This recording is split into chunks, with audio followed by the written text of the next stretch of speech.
नमस्कार, बेहद स्वागत है आप सभी का आज के इस खास प्रोग्राम में। और अभी जो आप देख रहे हैं, जहां मैं अभी खड़ी हूं, ये दिल्ली का नागलोई एरिया है। और अभी हम जिस एरिया में या जिस हॉस्पिटल में मौजूद हैं, ये आरआर आयुर्वेदिक हॉस्पिटल है।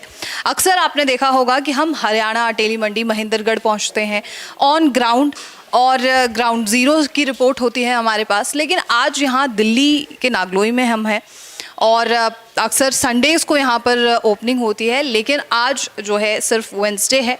और आज का जो ख़ास कार्यक्रम है, यहाँ पर इनॉग्रेशन हुआ है एक नए हॉस्पिटल, एक नए सेंटर का। और जिस तरीके से आप मेरे पीछे देख रहे हैं, यहाँ पर कैंसर का बेस्ट इलाज का दावा किया जाता है आयुर्वेदिक तरीके से, बिना किसी तरीके के सर्जरी के, बिना किसी तरीके की दवाइयों के, जो आपके लिए नुकसानदेह हो सकती हैं या होती हैं। इसके बारे में कुछ ज़्यादा ना कहा जाए तो बेहतर है। कैंसर के अलावा हम फिशर या पाइल्स के बारे में भी बात करते हैं। और आप देख रहे हैं कि यहाँ जो तमाम पोस्टर्स लगे हुए हैं, उनके बारे में भी सबसे पहले हम बात कर लेते हैं। और जैसा यहाँ लिखा गया है कि सभी बीमारियों का सफल इलाज आयुर्वेदिक एवं पंचकर्म चिकित्सा द्वारा किया जाता है। यानी कि अभी तक हम ये देखते थे कर्क्यूमिन और पंचगव्य जो थेरेपी थी वो यहाँ पर प्रोवाइड की जाती थी, लेकिन पंचकर्म की शुरुआत भी यहाँ पर हो गई है। पंचगव्य थेरेपी में पहले बात करी थी, वो अब यहाँ पर जो है स्टार्ट की गई है। उसके बारे में हम बात करेंगे रमेश जी से, लेकिन अभी हमारे साथ एक पेशेंट भी यहाँ पर मौजूद है। आप कहाँ से हैं यहाँ पे? मैं जी मैडम झज्जर से हूँ। झज्जर से आप यहाँ पे मौजूद है, क्या कोई दिक्कत थी आपको? हाँ, मेरे दादी जी को थी। आपकी दादी को जी। दिक्कत थी, तो आप झज्जर से यहाँ पर ट्रैवल करके आए हैं? हाँ जी। क्या ट्रीटमेंट, कैसा लगा आपको यहाँ का ट्रीटमेंट? अच्छा है मैडम, 70% आराम है। ठीक है, कहाँ से आपको पता चला यहाँ के बारे में? मेरे को वीडियो के द्वारा पता चला मैडम। वीडियो आपने जी। देखी? कब से आप ट्रीटमेंट ले रहे हैं? 3 महीने पहले ले गया था मैडम दवाई, तो उसमें 70% आराम है। कई जगह इलाज लिया, उससे आराम नहीं हुआ। यहाँ आकर अच्छा आराम मिला है, तो मैं डॉक्टरों का धन्यवाद करना चाहता हूँ कि उनकी दवाइयों से हमें आराम मिला। तो हमारे साथ यहाँ पर जो थेरेपिस्ट हैं वो भी मौजूद होंगी। मोनिका नाम है इनका। मोनिका, यहाँ पे कितने लोग अभी तक में आते हैं, या जो लोग आते हैं वो किस तरीके के सवाल पूछते हैं? काफ़ी पेशेंट आते हैं, मोस्टली आते हैं यहाँ से, बोलते हैं कि हमारे पेशेंट ठीक नहीं हुआ है, हमें पता चला है वीडियो देख के, हम आपके यहाँ आए हैं, तो कृपया आशा है कि हमें अच्छा ट्रीटमेंट मिलेगा। तो हम तो पेशेंट को ये एडवाइस करते हैं कि आपको अच्छा रिजल्ट मिलेगा, यहाँ आके आप संतुष्ट होकर ही जाओगे। किस तरीके की प्रॉब्लम्स को यहाँ पे देखा जा रहा है और कैसा ट्रीटमेंट देते हैं? ये कैंसर के पेशेंट भी, पाइल्स के पेशेंट भी आते हैं, जिनको पेन रहता है वो भी आते हैं, काफ़ी उनको आराम मिलता है। पंचकर्म थेरेपी भी की जाती है उनकी यहाँ पे, पंचगव्य द्वारा काफ़ी ट्रीटमेंट होते हैं। Thank you Monika. अब अंदर चलते हैं और बात करते हैं आयुर्वेदाचार्य रमेश जी से कि यहाँ के ट्रीटमेंट के बारे में, डाइट के बारे में, और साथ ही पंचगव्य जो प्रोडक्ट्स हैं उनके बारे में, और पंचकर्मा थेरेपी के बारे में ख़ास तौर पे। बहुत ही खतरनाक धातु है। लोगों को सबको पता है कि एल्युमिनियम से कैंसर बनता है। एल्युमिनियम से कैंसर बनने का बहुत बड़ा कारण। प्रेशर कुकर का खाना पकता नहीं है, गलता है। आज 14-14, 15-15 साल के बच्चे रात को तंबाकू मुंह में लगा के सोते हैं, सुबह निकाल के बाहर फेंकते हैं उसको। डिजिटल इंडिया बन चुका है। रेडिएशन कहाँ नहीं है, रेडिएशन हर जगह मौजूद है। और जिसको पता है, जस्टिस कोई भी है, अभी मुझे कैंसर हो गया है और मुझे जीना है, हराना है कैंसर को, डेफिनेटली ठीक होता है, ये दावा है मेरा। आज सबके घरों में एल्युमिनियम और स्टील के अलावा कोई बर्तन नहीं है। एल्युमिनियम बहुत ही खतरनाक धातु है। सबको, जनरल आम लोगों को सबको पता है कि एल्युमिनियम से कैंसर बनता है। एल्युमिनियम से कैंसर बनने का बहुत बड़ा कारण। तो फिर सबके घरों में वो बर्तन क्यों हैं? क्योंकि हम सुविधा भोगी हो चुके हैं। प्रेशर कुकर का खाना पकता नहीं है, गलता है। लेकिन अब खुले बर्तन में कौन बनाए? बहुत समय लगेगा। ऐसे ऐसे पेशेंट आते हैं, कहते हैं कि दाल किस में बनाएंगे हम, अगर कुकर में नहीं बनाएंगे तो। अरे भाई, कुकर आज स्टील का भी आ रहा है, आज मिट्टी का भी आ रहा है, हो सकता है आने वाले समय में सोने चांदी का भी आ जाए, लेकिन उसमें खाना बनने की प्रक्रिया तो वही है ना। किसी भी चीज़ को जिसको हम बना रहे हैं, उसका अमोनिया उसी में जज्ब हो रहा है। अमोनिया खतरनाक जहर है जो एक से अनेकों बीमारियाँ पैदा कर रहा है, कैंसर तक बना रहा है। हम उसे खाए जा रहे हैं, वो उसी में जज्ब हो रहा है। इससे बेहतर तो हमारी जो, हम जिनको इलिटरेट कहते हैं, हज़ारों साल पहले की पीढ़ियाँ, वो हमसे ज़्यादा समझदार थे, साइंटिस्ट थे वो लोग। वो निकाल के बाहर फेंकते थे उसको। और हम उसको खा रहे हैं। फिर पुराने समय में क्या था, नशा तो था ही नहीं, नाम मात्र का था। आज 14-14, 15-15 साल के बच्चे रात को तंबाकू मुंह में लगा के सोते हैं, सुबह निकाल के बाहर फेंकते हैं उसको। तंबाकू के अलावा पता नहीं कितनी वो हैं नशीली चीज़ें जिनका इस्तेमाल करते हैं। नशे से भी कैंसर हो रहा है ना। उदाहरण के लिए बताऊं मैं आपको, जैसे बेंजीन है। बेंजीन बहुत खतरनाक केमिकल है जो रसोई गैस में डाला जाता है, और इसलिए डाला जाता है कि उसमें स्मेल पैदा हो जाए। गैस में स्मेल नहीं होती, इमरजेंसी में पता लग जाए कि भाई कहीं गैस लीक नहीं हो गई है, दुर्घटना से बचा जा सके। तो उसका बेनिफिट तो है ना बेनिफिट, लेकिन हम उसका मिसयूज कर रहे हैं। चारों दिशाओं में कहीं भी चले जाओ आप, सबका खान पान, रहन सहन, बोल चाल सब कुछ डिफरेंट है, लेकिन खाना पकाने का हर लेडीज़ का एक ही तरीका है, तवे को 2-3 बार उठा पटक करके रोटी को बर्नर पे फेंकती हैं फुलाने के लिए, जो सीधे बेंजीन के संपर्क में जाती है। रेडिएशन कहाँ नहीं है रेडिएशन, आज पूरे वायुमंडल में रेडिएशन है। डिजिटल इंडिया बन चुका है, रेडिएशन कहाँ नहीं है, रेडिएशन हर जगह मौजूद है।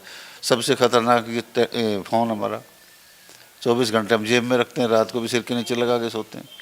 इनसे बचने की ज़रूरत है कि कम से कम रात को तो स्विच ऑफ करके 5-10 फीट दूर रखें फ़ोन को। रेडिएशन से कैंसर बन रहा है, और हम क्या करते हैं, छोटे छोटे बच्चों के हाथ में दे देते हैं। बच्चा जब रोता है तो उसके हाथ में दे दिया, चुप हो जाता है। ये खाना जब खाएगा बच्चा, जब उसको फ़ोन दे दिया जाएगा, तो हमारी कुछ कमियां नहीं है कि हम महसूस नहीं कर सकते इन चीज़ों को। तो हमें अवेयर होना है। हमें हो रहे हैं लगातार। अब जैसे आपने डाइट के बारे में तो बात की, लाइफस्टाइल किस तरीके से सुधारना है ये भी बात की, लेकिन अब जो आप पंचकर्मा थेरेपी लेकर आए हैं, इससे क्या फ़ायदा हो सकता है या क्या फ़ायदा होने वाला है? पंचकर्मा थेरेपी से किसी भी बीमारी का इलाज किया जाता है। जैसे किसी को ब्रेन ट्यूमर है और उसको रिलीफ नहीं मिल रहा है, तो उसका हम पंचकर्मा करते हैं, उससे बहुत रिलीफ मिलता है। पंचकर्मा में जैसे नश्य है, नश्य में कुछ आयुर्वेदिक औषधियाँ हैं, तेल, आयुर्वेदिक तेल है, वो माथे पे वो नाक में डाला जाता है, उससे नश्य किया जाता है। सिरोधारा है, सिरोधारा में आयुर्वेदिक तेल जो है वो माथे पे उसको बहाया जाता है, उससे उसको रिलीफ मिलता है। तो इसके लिए थेरेपिस्ट हैं यहाँ पर? बस्ती है, हाँ थेरेपिस्ट है ना, हमारे पास पूरी टीम मौजूद रहेगी यहाँ। ठीक है। बस्ती है, उससे काफ़ी आराम मिलता है पेशेंट को। तो ये सारी चीज़ें पंचकर्मा है। एक्यूप्रेशर, दर्द है जोड़ों का, एक्यूप्रेशर, एक्यूपंक्चर, पंचकर्मा। पाइल्स का हम जो है, पाइल्स, फिशर, फिस्टुला, इनका हम पेशेंट को देखते हैं।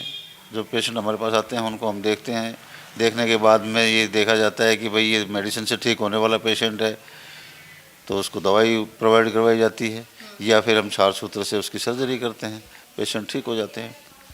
पाइल्स ही है, पाइल्स बहुत खतरनाक जब बनता है जब हम उसकी अनदेखी करते हैं, इलाज ना कराया जाए। क्योंकि किसी को शेयर करने में अपनी बीमारी घबराता रहता है पेशेंट, शर्म करता है, घर वालों को भी नहीं बताता, डॉक्टर को भी शेयर नहीं करता, यार दोस्तों को भी बताने से बचता है, और वो उसको गंभीर समस्या तक ले जाता है। शुरुआत में अगर इसके लक्षण पता लग जाए और ट्रीटमेंट हम ले लें तो मेडिसिन से ठीक हो जाता है, 2-3 महीने मेडिसिन खाए लगातार ठीक हो जाएगा। लेकिन जब जटिल समस्या आती है तो फिर वो रेक्टम कैंसर तक बन जाता है। तो उस पेशेंट को अच्छे से हम देख के और उसका क्षार सूत्र से सर्जरी करते हैं। आपकी जो भी ट्रीटमेंट है उसमें कितना समय लगता है, टाइम कंज्यूमिंग कितना है?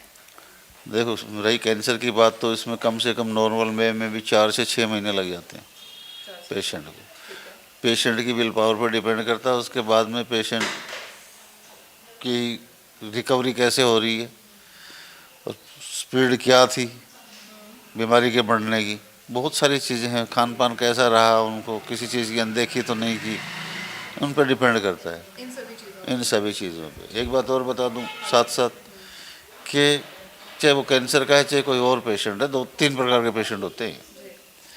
एक तो वो होता है जिसे घर वाले बताते नहीं है कि भाई इसको ये बीमारी है, क्योंकि इसका डर इतना ज़बरदस्त है कि पड़ोसी भी बोलना चलना छोड़ देते हैं, बैठना उठना छोड़ देते हैं उसको, अरे उसको कैंसर हो गया, हुआ है। तो जिसको पता नहीं होता, बताते नहीं है घर वाले, बहुत जल्दी क्योर हो जाता है, 2-3 महीने में क्योर हो जाता है। क्योंकि डर का तो साया ही नहीं है उसके आसपास। और जिसको पता है, चाहे स्टेज कोई भी है, अभी मुझे कैंसर हो गया है और मुझे जीना है, हराना है कैंसर को, डेफिनेटली ठीक होता है। ये दावा है मेरा, विल पावर। और एक वो पेशेंट है, अरे मरना सबने है, क्यों ना खा पी के मरे, तो उसे तो ऊपर वाला भी नहीं बचा पाता, कुछ नहीं कर सकता, कुछ नहीं हो सकता। बाकी ये है कि मैं ये भी दावा नहीं कर रहा कि मेरे 100% ही पेशेंट ठीक हो रहे हैं, लेकिन पेशेंट की ज़्यादा कमियां होती हैं और मेरी जहाँ जहाँ कमियां होती हैं मैं उनमें हर दिन हर सेकंड सुधार कर रहा हूँ। बाकी मैं मानता नहीं हूँ, फिर भी मैं मान रहा हूँ कि कुछ कमियां हो सकती हैं। निर्भर करता है मरीज पे कि वो कितना जल्दी ठीक होना चाहता है। चलें, होने के बावजूद एक बार ठीक हो जाता है पेशेंट, उसके बावजूद फिर वही पुराने ढर्रे पे चला जाता है, फिर 4-6 महीने बाद फिर लौट के आता है, कहता है जी मुझे दोबारा से दिक्कत महसूस हुई है। तो क्यों? उसकी अपनी लापरवाही है और वो एहसास करता भी है इस चीज़ का, लेकिन कर नहीं पाते ऐसे लोग जिसने जीना ही नहीं है। अभी तक हम अटेली मंडी आते थे तो आपका दावा रहता था कि यहाँ पर हम एडमिट अभी नहीं करते हैं मरीज़ों को, इलाज वो घर से ही लेते हैं। अब एडमिट का कोई प्रोसेस है? देखो, पंचकर्मा के लिए एडमिट किया जा सकता है, जनरल पेशेंट को एडमिट किया जा सकता है। रही कैंसर पेशेंट की बात, कैंसर पेशेंट अगर पंचकर्मा कराना चाहता है तो उसको एडमिट करना पड़ेगा। बाकी उसको हम 1 महीने की दवा प्रोवाइड करवाते हैं और वो अपने नागलोई आ सकते हैं। हाँ, दवा लेने के लिए, मेडिसिन लेने के लिए यहाँ किसी भी दिन आ सकते हैं। संडे को तो मैं बैठता हूँ, आगे कोई प्रोग्राम बनेगा और मेरी टीम हर दिन बैठेगी, आगे कोई मेरा अपना प्रोग्राम बनेगा तो मैं जल्दी ही वो तारीख वो दिन भी निश्चित कर दूँगा। बहुत शुक्रिया आपका सर। धन्यवाद प्रज्ञा जी। तो ये थी पूरी रिपोर्ट। और जिस तरीके से आपने बाहर भी बोर्ड्स देखे हैं, मरीजों से हमने बात की, थेरेपिस्ट से हमने बात की यहाँ पर, तो अगर आपके मन में कोई सवाल हो इस पूरे साक्षात्कार के दौरान तो वो आप हमें बता सकते हैं। और ऐसी तमाम खबरों के लिए आप नेशनल खबर के साथ जुड़े रहिए। धन्यवाद।